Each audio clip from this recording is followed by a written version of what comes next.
সবাইকে সুপ্রভাত। সকালে উঠে প্রথমেই বাইরে এসে দেখে নিলাম যে আজকে রোদ উঠেছে কিনা। হ্যাঁ, আজকে রোদ উঠেছে আর আজকে কুয়াশাও নেই। তারপরে তো আমি ব্রাশ করে ফ্রেশ হয়ে এই যে ঘর বারান্দা ঝাড় দিয়ে মুছে নিলাম। এরপরে স্নান করে চলে এলাম।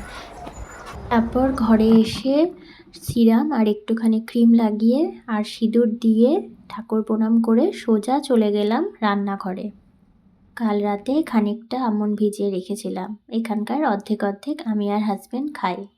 প্রথমে 1 গ্লাস জল খেয়ে নেব, তারপর ডাল সিদ্ধ আর ভাত বসিয়ে দেব। আজকে আবার মেয়ের স্কুলও আছে।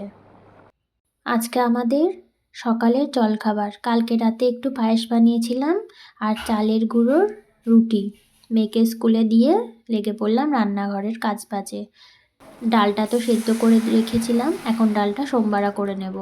আজকে আমাদের আবার গ্যাস সিলিন্ডার শেষ হয়ে গিয়েছে, তাই সমস্ত রান্নাবান্নাই আমি আজকে ইন্ডাকশানে করব। আজকে করেছিলাম বোথে শাক। বোথে শাকটা নামিয়েই আজকে রান্না করব রুই মাছের পোস্ত দিয়ে।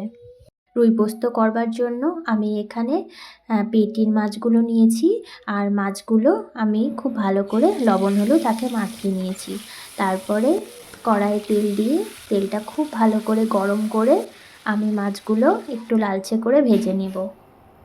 মাছগুলো ভেজে উঠিয়ে নিয়েছি। এরপরে কড়াইয়ে আবার একটুখানি তেল, ফোড়নে কালো জিরে আর পেঁয়াজ দিয়েছি। পেঁয়াজটা একটু ভাজা ভাজা করে তারপর টমেটো দিয়ে দিয়েছি। টমেটোটা একটু ভাজা ভাজা করে পোস্ত আর কাঁচা লঙ্কা একটা কন্টেনারে আমি পেস্ট করে রেখেছিলাম, সেটা এখন কড়াইয়ে দিয়ে দিলাম। তারপর পরিমাণ মতো লবণ আর হলুদ দিয়ে একটু নাড়াচাড়া করে ঢেকে দিয়েছি।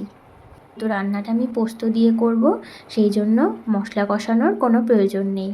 সেই জন্য পোস্তটা একটুখানি আমি ভাজা ভাজা করেই এখন যে মাছগুলো আগে থেকে ভেজে রেখেছিলাম সেগুলো আমি দিয়ে দেব। ব্যাস, আমার ঝোলটা হয়ে গেছে, আমি এখন নামিয়ে নেব। আজকে আমি এটা একটুখানি রসা রসা রেখেছি। আমার মাছের রুই পোস্তটা হয়ে গিয়েছে, ভীষণ ভালো লাগে। একবার ট্রাই করে দেখতে পারো এইভাবে।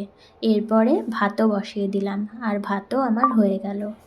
ভাত নামিয়ে আমার ইন্ডাকশানটা আমি খুব ভালো করে মুছে নেব আর এই জায়গাটাও মুছে নেব। রান্নাঘর পরিষ্কার করে আজকের কাজবাজ শেষ। ভিডিওগুলো কেমন লাগছে অবশ্যই জানিও। টাটা।